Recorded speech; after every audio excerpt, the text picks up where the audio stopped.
Hello guys! Hello! This is for Aquarius. Welcome dito sa aking channel Aquarius ng Kapalaran 888. Titingnan natin kung anong messages, vibration, gabay, energies para sa inyong lahat. Okay, Aquarius. Okay, first two cards mo dito is Four of Pentacles and the Hermit.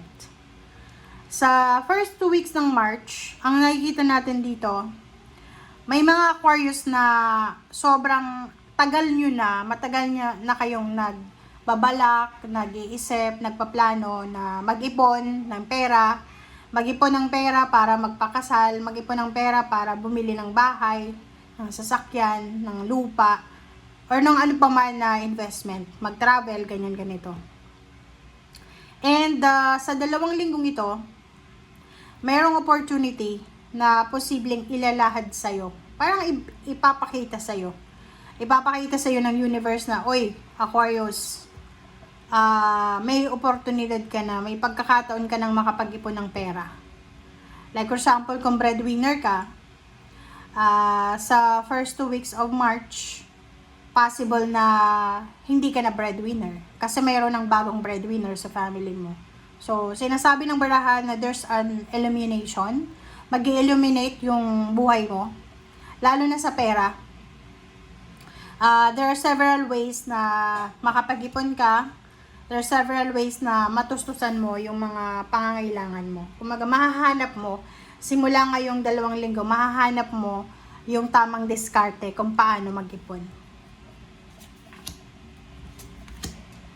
Alright, so Aquarius, nakikita natin that there's a transformation sa relationship.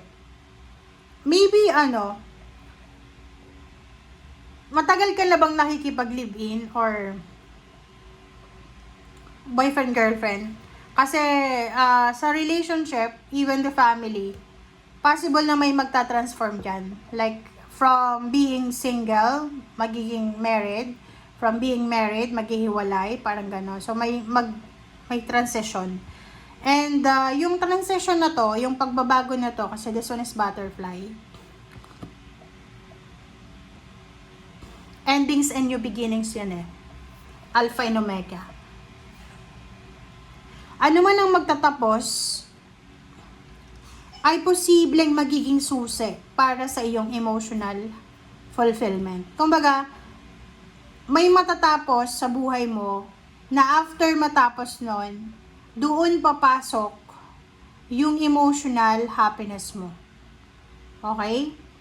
Nakadepende yun sa bawat tao na Aquarius. Okay? So, kung ano man yan, Aquarius na magta-transform sa buhay mo, sa simula, baka akalain mo na parusa sa'yo, karma, bad karma, pero in the long run, marirealize mo na, kaya pala nawala siya, it's because may mas malaki, mas importante ako na kailangan na paghandaan.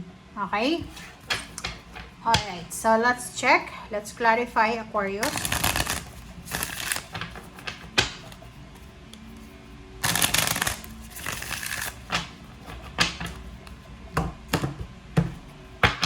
Okay, Four of Pentacles, High Priestess. Okay, so doon sa mga Aquarius na masyado kayong magastos, ang 2 linggong ito ng Marso, yung wina-warningan kayo or pinapaalalahanan kayo ng inyong tarot na kailangan yung magtipid.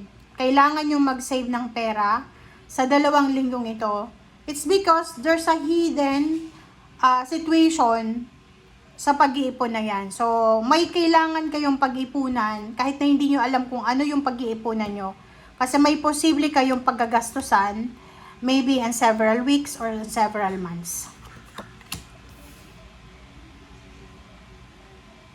Okay, mga ex, may mag-ex, dating mag-asawa, dating magkarelasyon, dating magkatrabaho, dating magkaibigan na nag-away, you will have the opportunity na mag-usap, mag-reconcile,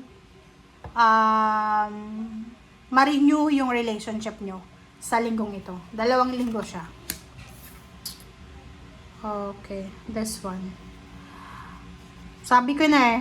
Body ditong may mga away, gulo, may breakup. So, nakikita ko sa'yo dito na may isa na Aquarius na possible na ikaw ay breadwinner. Breadwinner ka, may pinag-aaral ka, sa either kapatid, and then inaway ka ng pinag-aaral mo na yon. So, it's not your loss.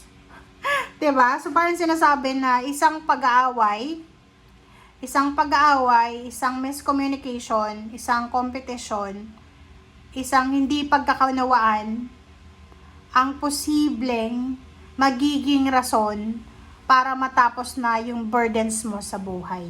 Okay? Or possible din na may mga gulo, away-gulo, kaso na posibleng matapos na sa 2 linggong ito. Nakikita natin yung wedding bells. Okay? May iba sa inyo dyan, Aquarius, na yun talaga yung minamanifest nyo eh. Yun talaga yung matagal yun ang pinapangarap na sana may kasal ka, sana makapagsuot ka ng wedding gown, sana makapag-asawa ka, or sana magkaroon ka ng relationship na yayayain ka talagang magpakasal. Alright.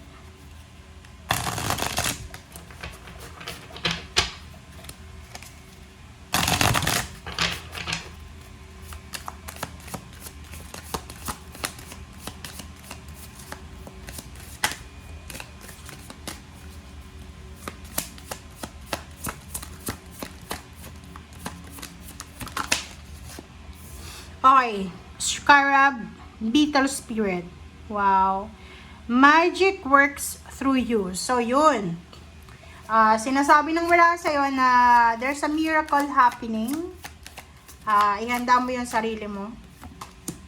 Smooth Spirit. Surrender now. So, yun.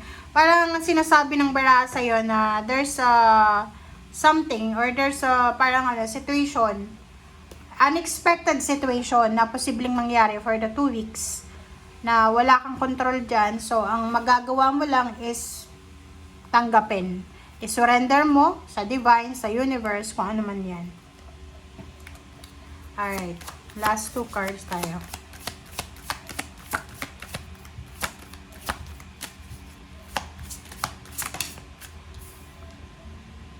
Okay. Dolphin Spirit. This and that are two.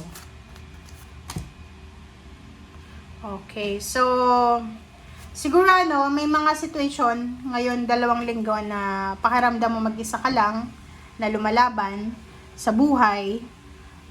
But it's not true daw yan. Okay? You are never alone. You are never alone. So, may mga tao na handa kang damayan, tulungan. There's a spiritual helpers and guides na gusto kang i-guide or protectionan. Okay? Thank you guys. Bye!